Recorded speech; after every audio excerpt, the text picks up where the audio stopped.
Well, welcome to new video guys, thanks for checking us out. And if you're new to this channel or even to this subject, basically quite recently, the last couple of months have been pretty crazy from the Dreamcast scene. There's been a lot of ports from the atomiswave arcade system, and I've been covering basically every game, so if you want to check out my playlist, I'll just put that up there from you. And the community for the Sega Dreamcast has been pretty awesome, especially from the likes of Megafaults actually getting these games over to the system, providing us with extra games for the beloved Sega Dreamcast. So before I actually go ahead and show you these two new games, I just want to show you a couple of recommendations that I've recently came across, and I kind of picked up one of these micro SD to SD card extension cable adapters.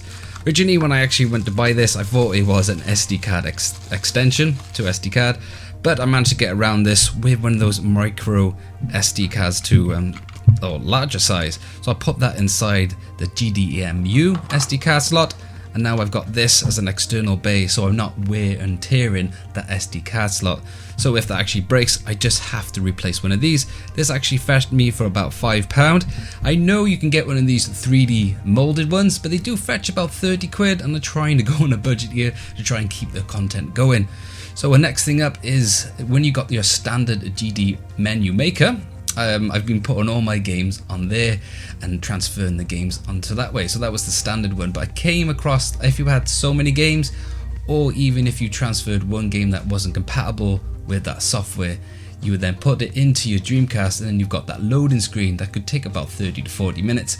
And I kind of wanted to get around that and just have every game pop up instantly, and I've been using this new software I came across. I'll try and find the link for you where I found it in the description below. So then I put all my games on there, and I've had no problem using that software, so I do recommend using that if you want to try and bump up and put lots of games for your Sega Dreamcast.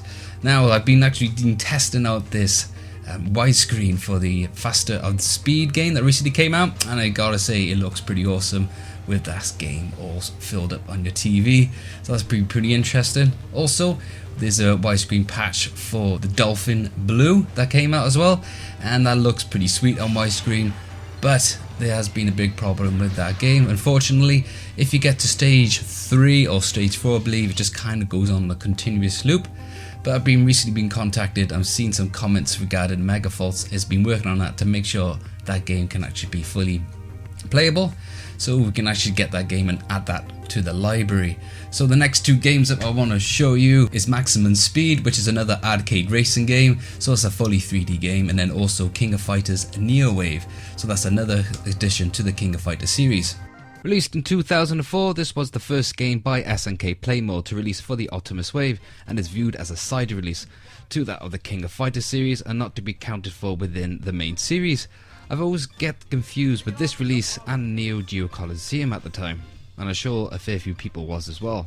The game features again a mass of characters, which is always fun to test out and to see for yourself. It features a 3-character elimination system, much like King of Fighters 94 and 98, alluring gameplay features that came later on in the series. An introduction to this title is the number of buttons. It is now increased to 5, with the standard use of 4 buttons used in the previous game. A 5th button is now added, which you can use to activate the heat mode. Heat mode is now a new thing to this game. Heat mode will cause the character to blink red and increase their offensive strength, with the side effect of being that the character's health will begin to drain, then the player will return to normal after getting hit by the opponent, or by just pressing the heat mode yet again to deactivate it.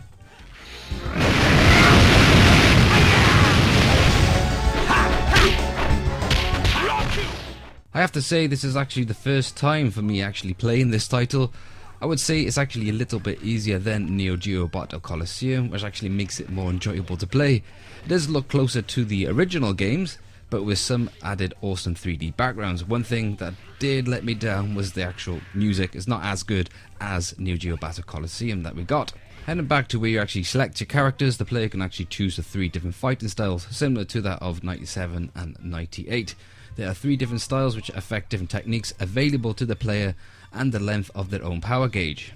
Neowave actually has no storyline, but is instead a dream match which gathers numerous characters from previous King of Fighting games, and the last boss is actually Geese Howard, which has been the main boss through the entire series from before. The main boss character in this version is based on the younger self from Art of Fighting 2. And to be honest, this is where it got ridiculous, and that's where my fun stopped. After 2 attempts, I was like, wow, that is pretty hard.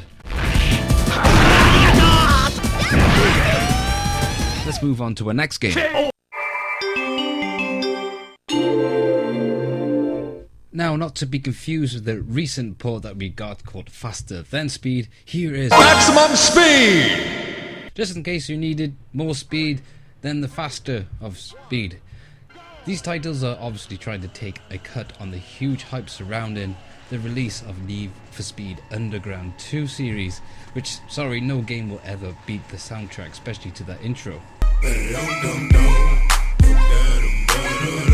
Yep, that's totally a classic, but let's stop there before YouTube takes this video down. This title was released in 2003 by Sammy, and it's a pretty simple arcade game, and one I would have happily paid 50p or £1 back in the day down Barry Island arcades. Graphically, not as good as Faster Than Speed, but quite impressive, especially the weather system they got here. It's easy gameplay, about the same with the crash mechanics really though, but I would say it's further enjoyable as the controls are very responsive and a simple but effective mechanics. You are greeted with 3 modes. You got stock, truck, and then Formula 1 or Formula 3, whatever. Each mode has 6 of the same tracks, and then you have 3 car types to choose from, with that traditional, loud, expressive 90s over-the-top commentary, which is just awesome. Select automatic! Especially if you had the original Dreamcast steering wheel, I think this would be pretty fun. So simple and enjoyable, and glad these 2 are now in our Dreamcast collection.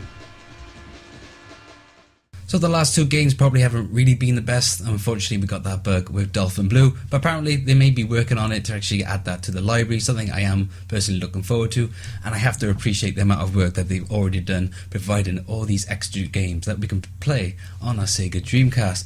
Now, I may actually put a pause on these actual videos, so I'm still trying to catch up, but if you want me to do a video collectively, because they are pushing these games out quite rapidly, I may hold it for a week or 2, but if you want me to do a video one by one, that's absolutely no problem. Just let me know in the comments box below. So thanks for watching, guys, and as always, if you like this video, hit that button. If you want to help support, click subscribe, leave your comments below, and I'll catch you guys on the next video. Maximum Speed!